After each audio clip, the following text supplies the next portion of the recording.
Hey, this is John Lee Dumas, the founder and host of Entrepreneurs on Fire. And if you're wanting to learn how to embrace change and navigate through disruption as a leader, then listen to the Leadership is Changing podcast with my good friend, Denis Gianoutsos. He's prepared to ignite. Welcome to Leadership is Changing. Each week, we and our guests provide information and insights through exploring leading change. This is taking your leadership to another level by finding the balance between executive excellence and personal well-being through stories that inspire real change. It's time to adapt in our fast-moving world when leadership is changing with your host, Denis Gianoutsos. Hey, tell me a little bit more about what you do in the way with veterans. I'd love to know a little bit more about that.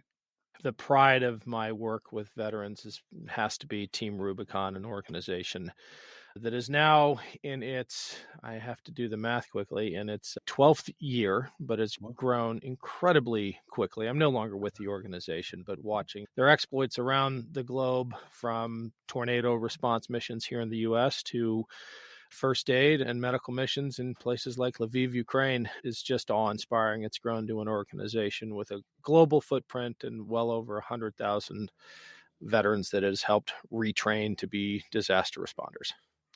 Those veterans, I know, are talented people, right? They've got, the experience about being in other areas, but also the talent that they've got. And it's about utilizing them because they're young, they've still got a lot to give yet, and it's just being smart in where we actually push that or point that kind of talent to. What's one of the biggest challenges that a lot of the veterans face that you guys help them out with? Let me first say that it's about skill and talent, to be sure, but it's also about a certain ethic that they bring to their lives after they leave the military. The U.S. has an all-volunteer force, and that desire to serve doesn't end when the uniform comes off. And it's in the DNA of these veterans, and they want to find a way to channel that skill and that talent and that experience into continuing to do good for their communities and their country. And honestly, the challenge for Team Rubicon, at least while I was there, was finding enough to capture that energy and that desire to continue serving. They have managed to do it, but there is just this immense reservoir of talent out there among the veteran population. They want to continue being part of something bigger than themselves. I love it. I think it's a really great thing that you've done with them as well, and it continues to grow now that you said that you're not there. So what are you doing nowadays if you're not there involved with Team Rubicon? I've got the podcast. I've got Warriors in Their Own Words. I've hosted for Crooked Media, and I have a Burn the Boats podcast, which is my chance to interview interesting people every week and get paid for it, which is pretty great. That's awesome. Yeah, and Burn the Boats, what's that about? I know you say interesting people, but what's it more about? The reference, burn the boats, is a phrase from antiquity, and it's a reference to when Alexander the Great, I think we're probably going to end up talking about leadership, so this is relevant. Alexander the Great landed his navy on the shores of Persia to launch one of those invasions, and when his army realized it was badly outnumbered, his lieutenants immediately begged to retreat, and they headed back to the beaches. But Alexander told his Navy captains, and I say this with some pride as a former Navy man, he told his Navy to burn their boats down to the waterline, which gave his army only two options: either be killed on the beaches or win. Yep. So it took the excuses away just about. That's right. And their ability to get away. Okay, good. Good to know that. Now, this is about leadership today, about leadership is changing. We'll get to that topic in a minute. But in relation to leadership, how did you get into leadership? You're thrown into it when you join the military. You don't have much of a choice.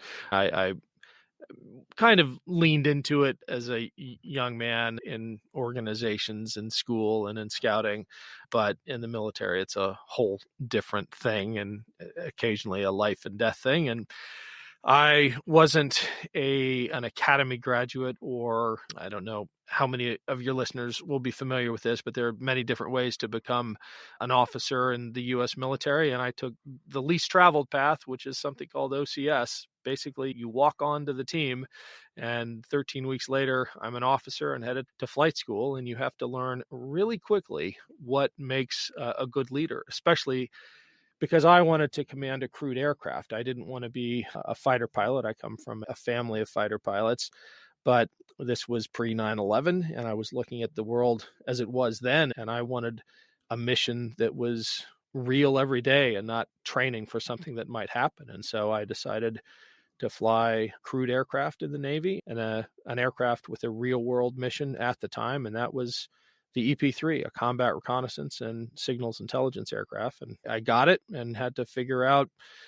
on the fly, pun not intended, how to lead that crew.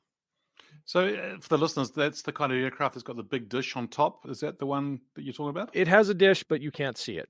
There are only a handful of EP-3s, and there are 7, or were when I chose the airframe, and it looks like a similar airplane, but has a very different mission. Okay, interesting. And tell me, how long were you in the Navy for? And then when did you come out of that? And then what did you do? So I joined the Navy straight out of college in 1996. I was in for 9 years flying, and I got out in 2005 to go back to school. Okay. And when you say go back to school, to study further? Yes, to study further. I went back to law school and ended up teaching after that. Then began my career in the veteran service world. Well, as you already started with, I grew up in Wichita, Kansas. My first real career was I was a football player for United States as American football. And that's how I paid for my education. So for my first 12-year career was playing football, and I was an offensive lineman. So it's a very physical, very brutal sport. And then in the process of doing that, I became an engineer and realized I didn't really like engineering. I don't like designing and math and all that.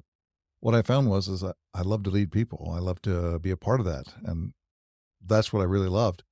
As I went into engineering fields and became first like a shift lead, then a project lead, then a region lead, then a country lead, and all the way up through those different ranks, I really fell in love with what does it mean to lead a group of people. In the process of doing so, I married my childhood sweetheart. We have 3 kids, and we're currently living in Overland Park, Kansas. Excellent. And what actually got you into those leadership roles?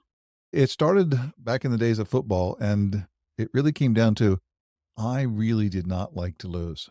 And the team that I was on was losing. And I had to figure out how I hate to lose. I wasn't alone in that endeavor, but we really didn't know what to do. And I started to step into the leadership roles on the field. I started to lead the team so that we could win games. And it wasn't like I said, gosh, I just really want to be a leader. I was going like, no, I just don't want to lose anymore. And when I moved from being on the sports, like an athlete, a competitive athlete on a team, to the real world, I found that it was the same thing. Nobody wanted to lead. And I was going like, okay, I'll do it. I'll take on that. And as I kept doing it over and over, I kept developing new spaces. And I really fell in love with the idea of enabling somebody to do something greater than they can do on their own. And isn't it? And not doing it for them. And isn't it interesting to see how people don't put their hand up to lead? They want someone else to do it. And I don't know what holds them back. What do you reckon it is, Ron, that holds people back and actually wanting to step up and lead? Well, first, everybody's afraid. I mean, we all have our fears. And when you really want something to go well, right, you're afraid that you will not only, if you take the leadership role, you'll mess it up for yourself, you mess it up for other people. So you go, I'll let somebody else do that. Right. And I've been through and talked and coached with a lot of different powerful people. Everyone I've asked the question to, they always have the same question. If you could find somebody you could follow that would make your life work out, would you do it? And every one of them says, yes. I go, but you're a full-time leader. I go, yeah, because I can't find that person. Nice. So we're all kind of afraid to step in and lead. And that's normal. That's what it means to be a human, right? Yeah, that fear. But yet there is a skill, there's an art, there's a space for that, for being a leader that we all crave. And Ron, I think you've got a book out there. Is it Everyone is Afraid? That's correct. Everyone is afraid. Yeah. And what sort of brought you to write that book? Was that exactly what you just shared, or was there something else that sort of drove you to write that book? So the way I coach and the way I lead, and I've led teams to world records and doubling profitability, and people going like, I know how to work with you, but I don't know how to tell anybody else about this story. Like, I don't have the words to share it with somebody else. Could you write a book? And that kept coming around for about 4 or 5 years of people kept asking for something. And I mean, let's go back to my college, right? I became an engineer because I hated English. I hated to write. I didn't like to do right. And the thought of writing a book just kind of freaks me out. And finally, I resolved, I said, I need to step into my fears and go create a book. And so I wrote the book, Everyone is Afraid, which really gives people an ability to notice that being afraid is normal and we're all doing it. And the only way to deal with it is to talk about your fears. And as you said, step into that fear, right? And I think that the other thing that comes up for me, Ron, is that people say to me, they don't like networking. It's like they don't want to go to events. It's almost like they're afraid to do that as well. And I go, well, I think actually what you find is that everyone's afraid in that networking. They're all sort of thinking about things. But, if someone's got to start and someone's got to say hi and just get the conversation going. So, yeah, really good points you're making there. And I'm really glad you wrote that book. That sounds like an awesome title, but a title that everyone can relate to. Thanks.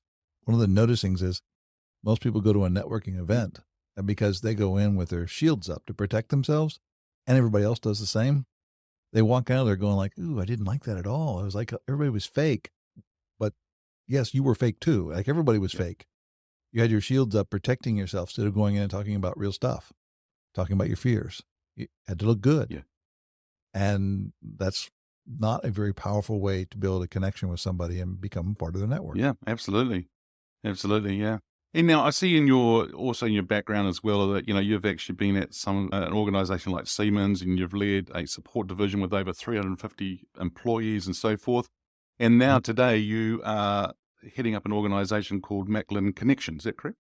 That's correct. Yeah. Yes. And tell us more about Macklin Connection. What do you do there? We have two main offers. They're all to do with helping create a business culture. And that is to enable the business to create its own culture of its choosing, not what it drifted into or what was left behind from somebody else. And so we do that two ways. One, we have a coaching group that coaches individuals inside of a business. And we also have a course. Actually, we have like 4 courses that we can put the different levels of people inside the organization. So you have the executives, you have the middle group, and then you have the beginner group, or not only the workers, but that's like the professionals, right? And we have courses for each one of those to enables everybody in the group to really put down their shield and to talk to the person and to really build trust. And then you can be creative. Thank you for listening to this episode of Leadership is Changing with your host, Denis Gianoutsos. Each week, we and our guests provide information and insights through exploring leading change, inspiring executives and leaders to adapt and lead a bigger game in a fast-moving world.